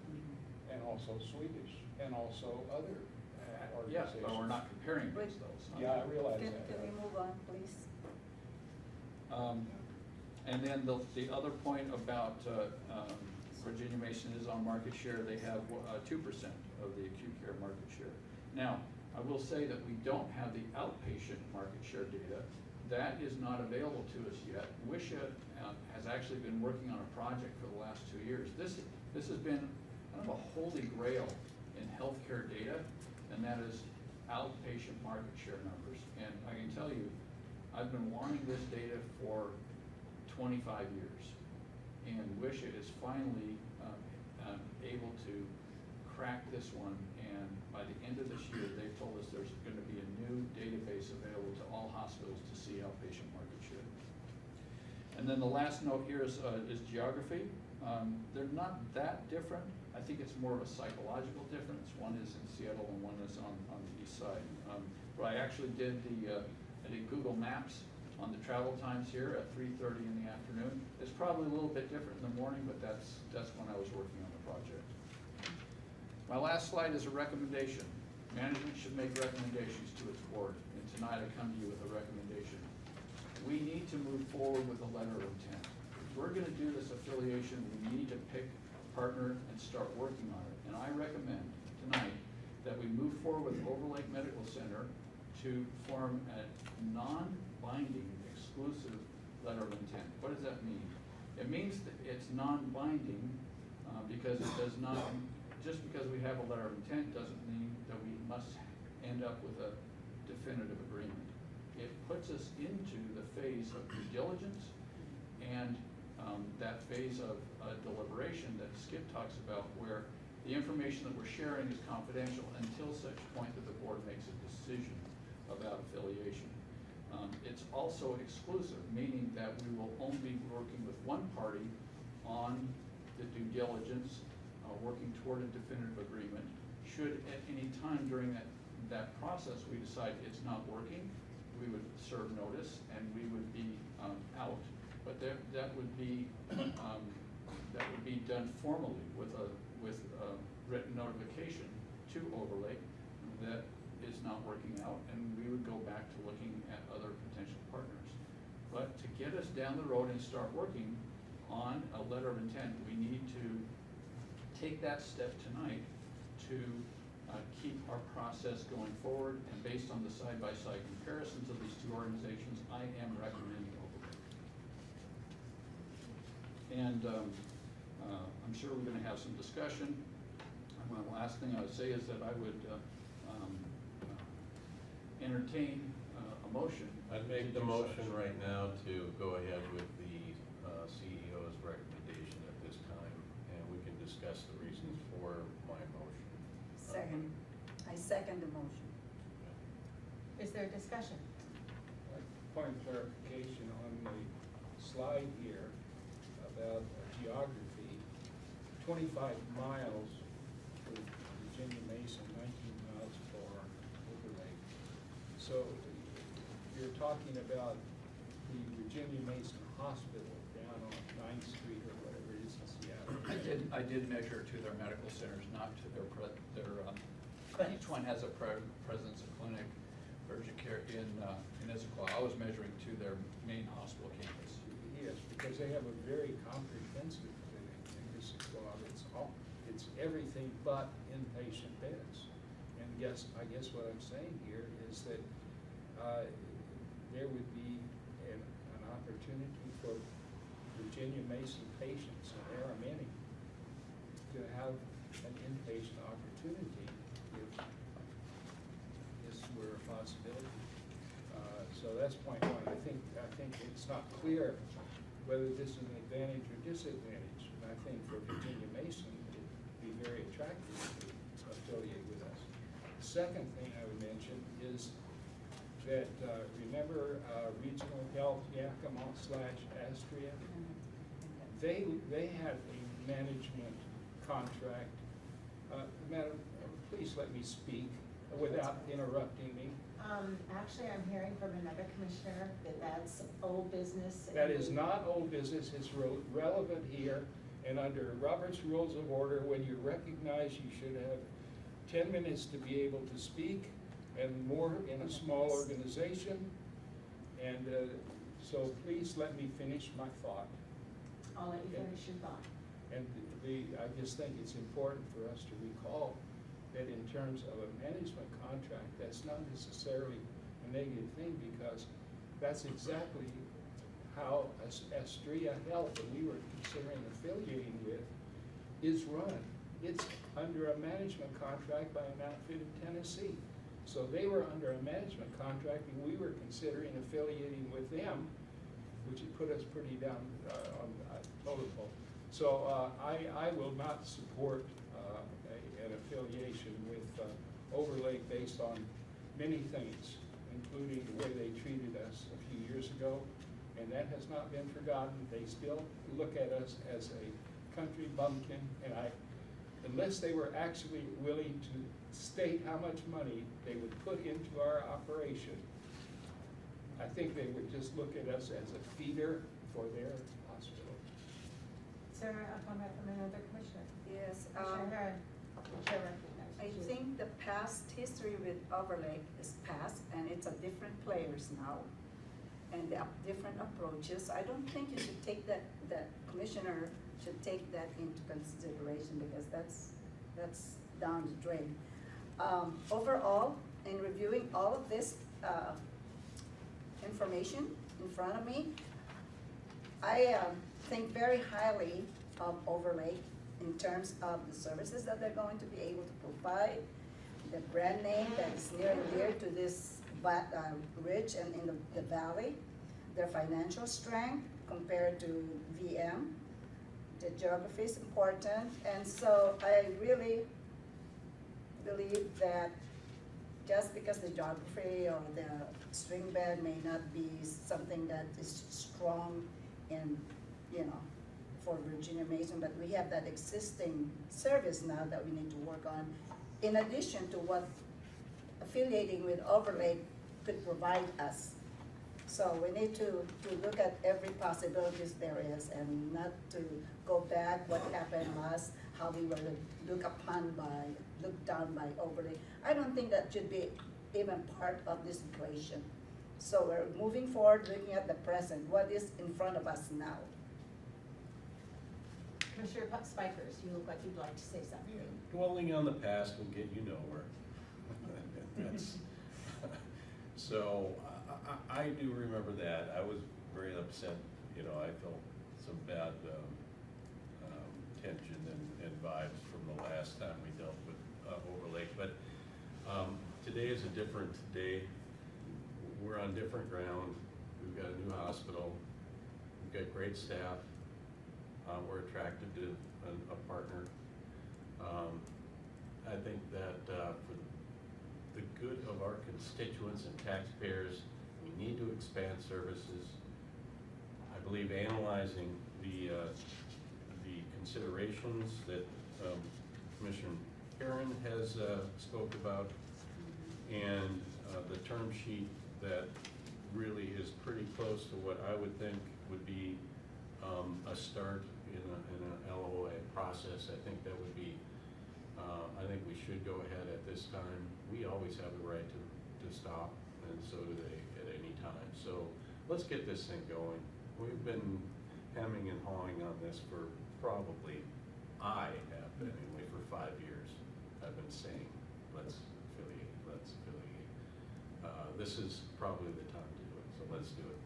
Commissioner Young, do you have something you'd like to share? Well, I happen to be a Virginia Mason former employee for a number of years and a whole bunch of things, and so I kind of understand some things, plus my husband just spent several weeks there as a patient, but it doesn't matter to me. Okay. Let's just get the job done. Do something. Okay. As somebody that sat on that last committee with Overlake, I think there's some misconceptions. And I don't think that they treated us as poorly as you think they did, Commissioner Pollard. I think there was some bad communication between the two entities. And I think that contributed some attitudes on both our part and their part that contributed to a breakdown in communication. So and I personally, Overlake's close, it's easy, they're good, they're easy, they're close, and most of our staff, most people, at least the people I talk to, use Overlake, that's what they're comfortable with. And Virginia Mason, in rush hour traffic, that distance can make a lot of difference in how quick you're gonna get there, going into Seattle. We're not talking about going into Seattle, are we? But if you're a patient there, if you're in their clinic, then if you need to be transferred to there, they would maybe want you in their hospital versus here. If we're just talking rehab, I don't know that it makes that much difference. That would be a good point. Commissioner Pollard. Yeah, it's all very nice, these figures, these slides, and so forth. But the bottom line is, what would the people in our district want? There are 50,000 people in the district. They are half of them are taxpayers and residents and voters. And, you know, it really doesn't matter what we pick if the people don't want that pick. And therefore, I think we ought to do what some cities have done in the past, and that's get an advisory vote on whether to do this affiliation. This was done in the city of Kent, for example, on the issue of fireworks, shall we or shall we not, and they shut down the fireworks in that city. But that's not an unusual thing for an organization to do, is go out and do an advisory vote and get the opinion of the people. Let's just say hypothetically that we come up with this wonderful arrangement with Overlake, or for that matter, Virginia Mason, and the people don't respond, and they don't come anymore to our hospital than they do now. What have we gained? So I'd like to know more about what the people think. They own this hospital. Commissioner Herron, I believe you Yeah, want to let me just something. say, I live on the ridge. I know many people here have been asking me, when are you gonna affiliate with Overlake? I said, well, there's still a process that we have to go through.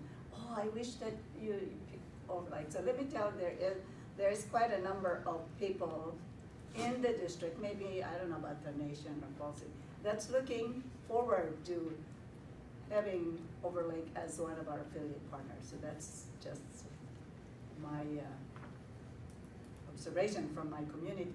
That's some of the things that I'm hearing right now.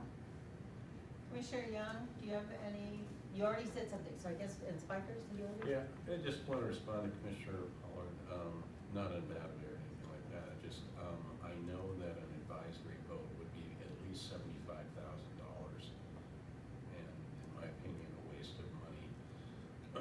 And, but that's, I mean, if we really came down to where our history with Overlake is huge, and we've got documentation that there are a lot more people that use Overlake in this community than Virginia Mason. We've had studies brought to the board, and so the continuum of care that we all would like to have for our community, to go from our clinics to Overlake if they have to go to a special set, Overlake or wherever, that would be the best bet. And that's what I believe how these bundled packages for reimbursement take place, and how people get reimbursed better, and how when you have a continuum of care with one entity, it's much more efficient. People know what the left hand is doing when the right hand is doing something. It's just a better system for people. Instead of, and I think that's what maybe the problem is here, is we don't really have a continuum of care. We don't offer all of the services that people really need. So let's get going, let's do it. Commissioner Pollard? Perhaps you saw the article in the USA Today recently that rated Seattle area hospitals. I was very surprised, not that University of Washington was #1, but Virginia Mason was #2 for the Seattle area, and Overlake was not mentioned. Other hospitals were mentioned, but not Overlake. So look it up, Google it. It just came out about a month ago. And Virginia Mason is considered second only to University of Washington. Thank you for that information. Do we have a motion? We did, we had a second, I think we've had discussion. I believe we have, so I think it's time to put it to a vote. On the table is Overlake, or are we voting for, You want? would you read what the motion was, please? Commissioner Spikers moved to proceed with the CEO recommendation. And could you state what the CEO recommendation is? For Right up there on the board, Right that there. the district It's move right there. forward with Oh. Overlake Medical Center to establish an exclusive, non-binding letter of intent. Okay, I think that should be, I'll state that. that You would be- just did not state it. I will state it. that's fine. Okay, I'd like a roll call vote, please. All right, we will do a roll call vote. Commissioner Herron, Yes? Commissioner Spikers, Yes. Commissioner Young, Yes. Commissioner Pollard, No, Commissioner Norris, yes. So it passes, thank you.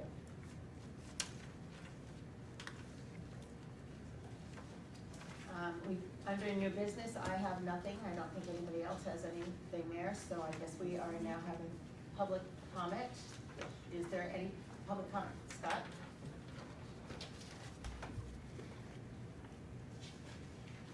Well, congratulations. It appears as if the fruit is ripe. It appears as if Overlake is a good match. It appears as if the board, with one exception, is united on that, and I think that is an encouraging, very encouraging. For months and years,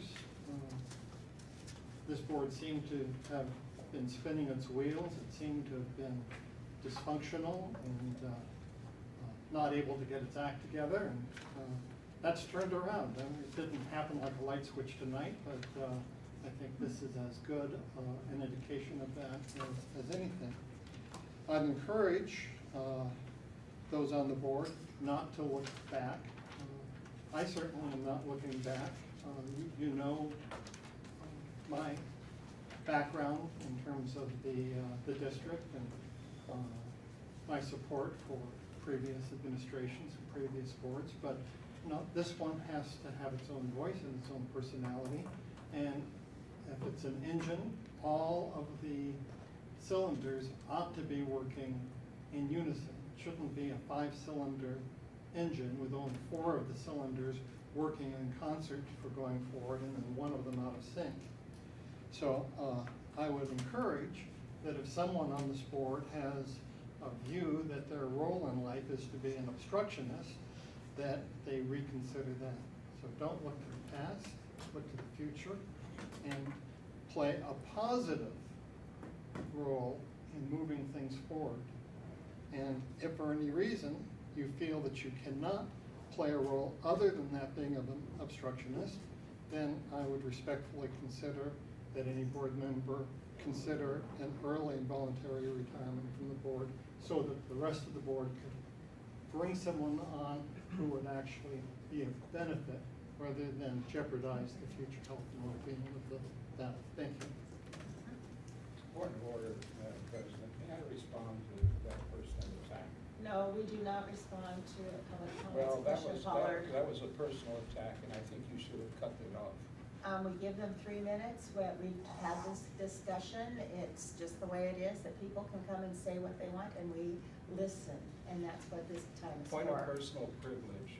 I'm representing the people, and I believe in a 5-member There's board.